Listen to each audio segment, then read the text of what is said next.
अनुगुल सरस्वती शिशु विद्या मंदिर रे राष्ट्रीय नववर्ष पालन। स्थानीय गांधी मार्ग स्थित सरस्वती शिशु विद्या मंदिर रे आज पवित्र राष्ट्रीय नववर्ष महासमारोह रे पालित होईछि। उक्त दिवस रे अवसर प्राप्त प्रधान शिक्षक तरुण कुमार देहुरी मुख्य अतिथि भाव में उपस्थित रही आज दिवसर महत्व विषय रे अभिभाषण प्रदान करथिले।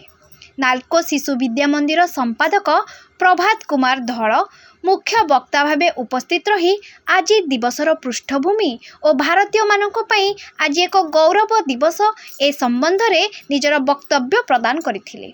विद्यालयर सह प्रधान आचार्य विप्रचरण दास दिवसर आभिमुख्य प्रदान करथिले। वरिष्ठ आचार्य दिलीप कुमार बराड़ अतिथिगणक परिचय प्रदान करथिले।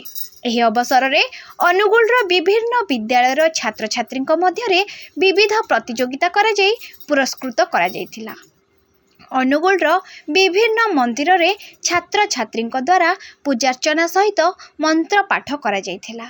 विद्यालयर वरिष्ठ गुरुमा स्वर्ण मंजरी नायक धन्यवाद अर्पण करथिले। ए समस्त कार्यक्रम विद्यालयर प्रधान आचार्य आलोक भोईଙ୍କ प्रत्यक्ष तत्वावधान रे पालित होइथिला। नववर्ष रे आपण मान समस्त को अभिनंदन और शुभेच्छा। आज सारा विश्व पाई ए दिनटी होउची स्मरणीय दिवस कहीं आज ब्रह्मा सृष्टि को निर्माण करथिले एवं सारा विश्व भी आज दिन को नववर्ष हिसाब रे पालन करूची। एवं आमे भारत वर्ष रे इंग्रेज माने आसिला परे बा बहुत किसी इंग्रेज माने आसिला परे जो नवा वर्ष आमे पालन करूँ जनवरी 1 किंतु आज भी अमेरिका हो इंग्लैंड हो फॉरेन कंट्री जेते भी हो समस्तंकर जो ईयर आरंभ होउची मार्च रु आपणकर एजुकेशनल ईयर हो फाइनेंशियल ईयर हो सबु जिनस मार्च मास रु ही आरंभ होउची। एवं आज भी आमे मो कहूतली से भाषण रे मोर जे एक्स मास हॉलिडे गोटे वर्षर एक्स मास हॉलिडे माने 10म मासर छुट्टी दिन डाको आमे डिसेंबर मास रे पालन करूजंती। तेणु डिसेंबर मासटा हूँ 10म मास, तेणु जनवरीटा हूँ 11 मास, फेब्रुआरीटा हूँ 12 मास। तेणु 12 मास पर 1 मास पुणी आरंभ हो मार्च मासरू। तेणु नववर्ष ए वर्ष जेहेतु आमर मास बढ़ी गोटे होती तेणु नुआ वर्षटा मार्च मास न पड़ी एप्रिल मास ही पड़ी। विश्वर आत्मा भारतवर्ष, भारतवर्षर आत्मा हिंदू एवं हिंदूर आत्मा हूँ आमर संस्कृति। आमर संस्कृति जहाँकि मानुची चैत्र मास प्रतिपदा शुक्ल पक्ष को नूतन वर्ष भाव में पालन करने। तेणु भारतवर्षर समग्र पुरपल्ली रे प्रत्येक घरे दीप जली उठू नूतन वर्ष आम पालन करवा।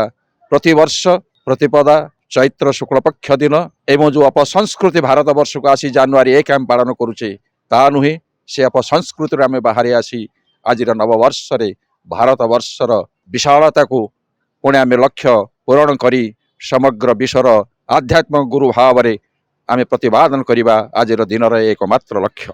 चैत्र शुक्ल प्रतिपदा ये जे होछि आम राष्ट्रीय नववर्ष ये आम सरस्वती शिशु विद्या मंदिर योजना अनुसार प्रतिवर्ष पालन करी आसुचु एवं चलित वर्ष मध्य पुण्यतिथि को अति आडंबरपूर्ण भाव में आम पालन करिछु।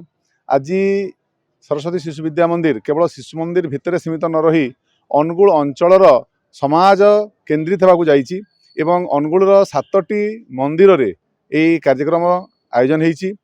हुलुरसिंघा जगन्नाथ मंदिर ठू आरंभ करी माँ बुढ़ी ठाकुराणी मंदिर, शैलश्री क्षेत्र, कुमुंड जगन्नाथ मंदिर, शिमिलीपड़ा तारिणी मंदिर एवं राजकिशोरपड़ा जगन्नाथ मंदिर एमती 7टी मंदिर रे आमर शिशु भाई भौणी जाइकी सेठी विभिन्न प्रकार कार्यक्रम आयोजन करी ए उत्सव को समाज को नैछंती एवं समाज समस्त वर्ग लोक को जोड़ी।